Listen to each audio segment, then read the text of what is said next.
চিহ্ন হলো আমরা সিম্পল। এটা এই ব্যাকরণটা কি হয়ে চিনবো আমরা?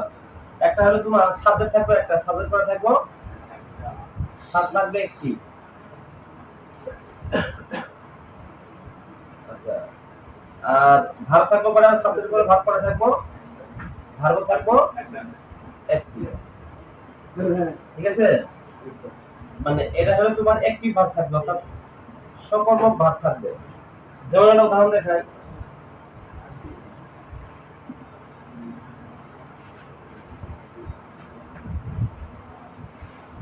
He is a doctor. এখন ডক্টর সাবজেক্ট কয়টা? এটা কোন জায়গায় তো সাবজেক্ট আছে? নাই। ভার্ব কয়টা আছে? একটাই। সুতরাং এটা কি বাক্য? সিম্পল বাক্য। তোমরা এটা লিখে নিতে পারো, লিখে নিতে পারো, লিখে নাও।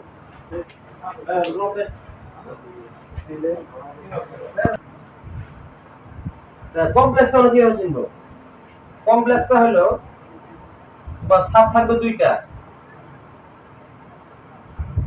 সাব থাকবে দুইটি, ভার্ব করা থাকবে, ভার্ব থাকবে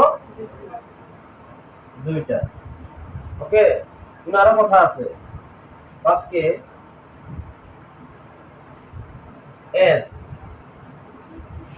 since,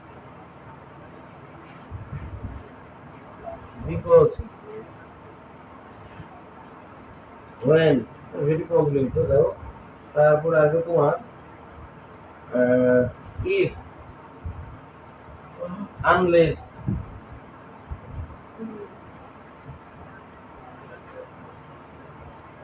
তারপর হলো তোমার so that বা in order that, অথবা in order that।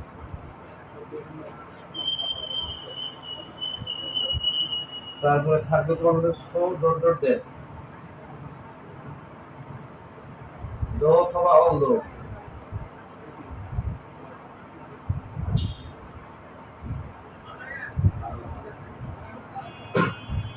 though অথবা although এবং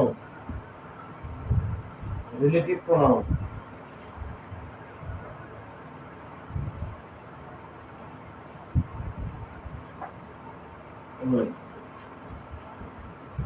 আচ্ছা, এটা উদাহরণ দিতে হলে দেখো, উদাহরণটা হলো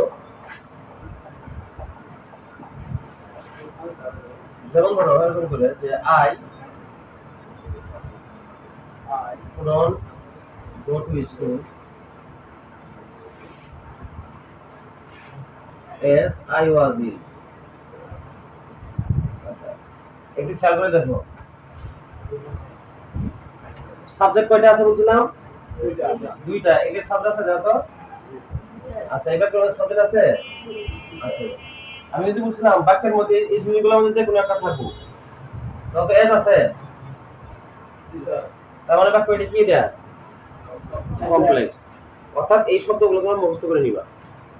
কম্পাউন্ড, কম্পাউন্ড হলো তোমার সাবজেক্ট দুইটাও থাকতে পারে, একটাও থাকতে পারে। ঠিক আছে,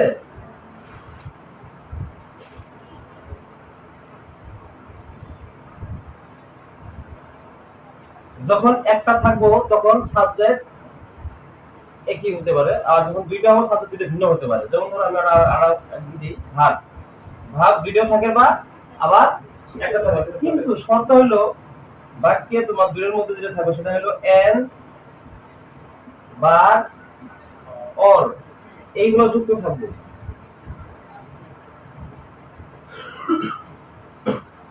ঠিক আছে, এগুলো যুক্ত থাকবে, এন বাট অর। উদাহরণটা করে দিই, তুমি লিখে নাও।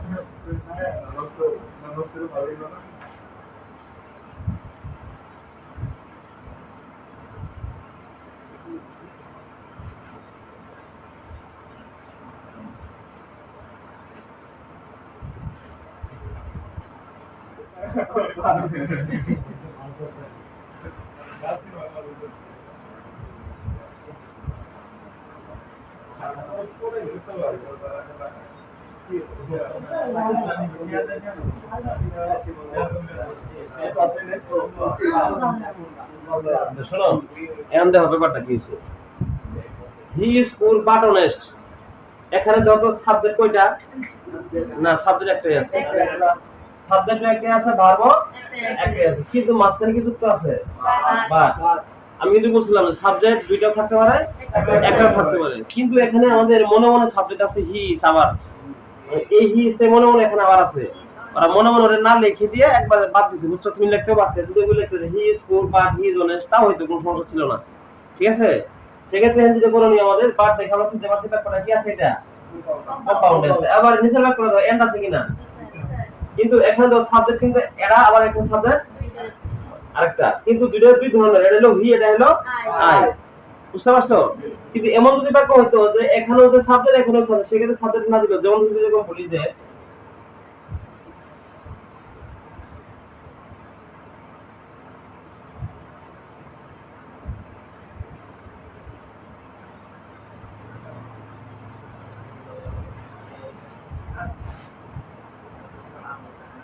দেখো he gave me the book and went away, go থেকে ওয়েন্ট হচ্ছে, ঠিক আছে?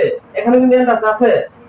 আচ্ছা, এবার খেয়াল করে দেখো এখানে কিন্তু সাবজেক্ট দেই নাই, কিন্তু এই সাবজেক্টটা তখন মনে মনে এখানে আছে, বুঝতে পারছো? ভার্ব থাকা এবং এন্ড থাকা আমরা চিনে গেছি, এবার করে কিসে আছে? এটা কম্পাউন্ড আছে। তাহলে আশা করি এইভাবে দেখে তুমি চিনতে পারবে যে কম্পাউন্ড কোনটা। সিম্পল কমপ্লেক্স কম্পাউন্ড হইলো। ওকে।